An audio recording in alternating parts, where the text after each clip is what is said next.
Mayamang buhay mga channel viewers. Salamat at nandito ka pa rin. So, ang susunod po natin na exercise ay balancing. Kailangan po ng over 40s, lalo na over 60s ang balancing. Kasi kung hindi po tayo balance ang ating katawan, hindi na tayo nakakarinig, hindi na rin tayo nakakakita. So, kailangan po natin ang flow ng ating katawan ay regular pa rin. So, bring your feet apart. Mga 1 foot po. Actually, binigay ko na yung unang technique na pagbabalance ng feet ay ganito. Pero today ay tuturuan ko po kayo kung paano mag-balance sa harap. So, iakyat nyo po yung paa nyo, hawakan nyo dito, ganito. Okay? I-move nyo po ng side to side para po kayo ay mag-balance. But, kung hindi nyo pa kaya yan, stationary nyo lang ng ganito. And then, hinay-hinay sa likod. And side to side. Count nyo. Pag 20 counts, 5 repetitions. Alright? Ulit. Sa harapan, kung kaya nyo sa likod. Ganun lang po. Alright. Jumping jack na po ba kayo? So kung hindi kaya, side to side mo lang na parang ikaw ay kumukuha ng something sa side mo. I-swing nyo lang po. Okay? Pag may spinal stenosis ka po, hindi ka po pwedeng umiktad ng ganyan. Pero pwede po kayong bumaba ng ganyan, hinay-hinay. Okay, 1. Hindi po nakabend ang paa. Huwag, hindi ganyan. That's wrong. That's wrong. So, hinay-hinay lang. Kung hindi kaya, basta straight po ang ating knees. Ganon nyo po. Kung hanggang dyan lang ang reach nyo, it's okay. But, ideally, kung sanay ka na po, ay nakaka-reach ka to the floor. Straight po to. Okay? Straight po ang knees mo. Bend. Up lang na ganyan. Pero kung wala kang spinal stenosis, mas maganda talaga nakaganyan. Kaya lang yung bone ko hindi pwedeng iiktad ng pabalik kasi yung aking backbone ay almost nagdidikit na. Dahil ako'y heavy. I'm over by 30 kilos. Kaya medyo hindi na po natin na stop yung ating tummy na lumaki. But it does not mean that kailangan talaga malaki ang tummy mo. Pag reason mo ay 40 or 50 or 60 ka na, ganyan talaga. Pag 40 or 50, malaki na ang tiyan, hindi na sexy. But ang importante po, kahit may mga bulges tayong ganyan, wala ka pong high blood, wala ka pong diabetes. Because ang nutrition po ng body mo ay meron.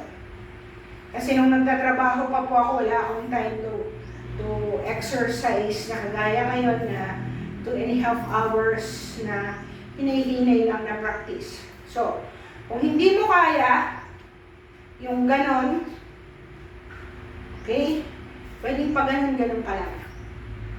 Side to side, then swing. Swing nyo lang po. Ganyan. Hanggang pagpawisan kayo.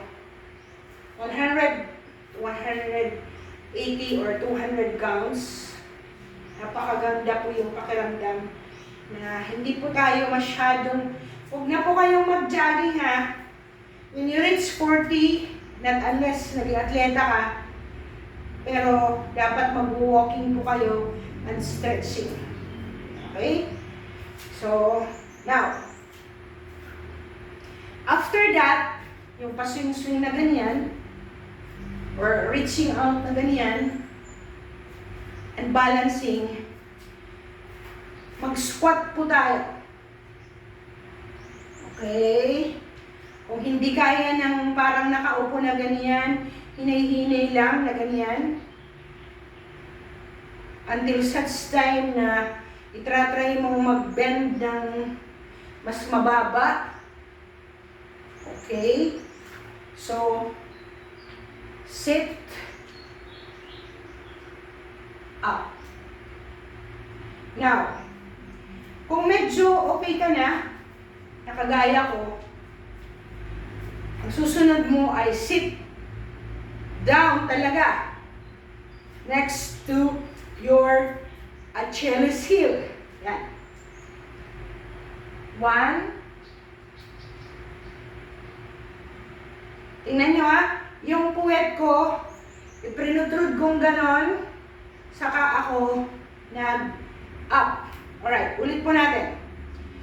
Kung hindi po ulit nakaka-bend ka agad, huwag niyong pilitin. Start with this one until such time na naging flexible na po. If you have seen doon sa medicine kit ko, meron po akong vitamins na hindi ko rin inaaraw-araw kung may mga sakit-sakit lang sa tuhod, ay nandun po. You try to look on my playlist. Meron na po akong playlist sa medical kit, kay Trump News, kay Duterte News, and Philippine News, and paano magpayaman, how to be rich, the secrets of rich people. Go to my playlist. Pag pinindot nyo po yung channel ko, go to the playlist at makikita nyo ang mga gusto nyo, pati yung mga news ng Philippines. Okay, so next is upo. Yan.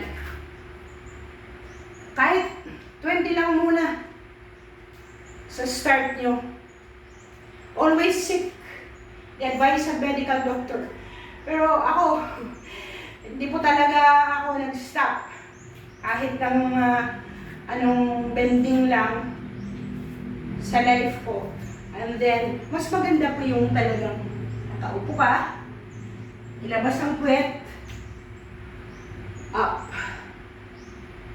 Kung hindi kaya, hinay-hinay po ng ganito, up.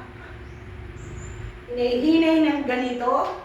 Kung hindi kaya pag-up, hawakan nyo po ang dito nyo sa may upper part ng thigh nyo. Pero yung ganito po, na full na pag-sit up, ay maganda po ang pakiramdam. Thank you for subscribing so that you will have a prompt on your wall. May the force of the universe be upon you. Thank you at nag-exercise ka rin, tatay, nanay, lolo at lola.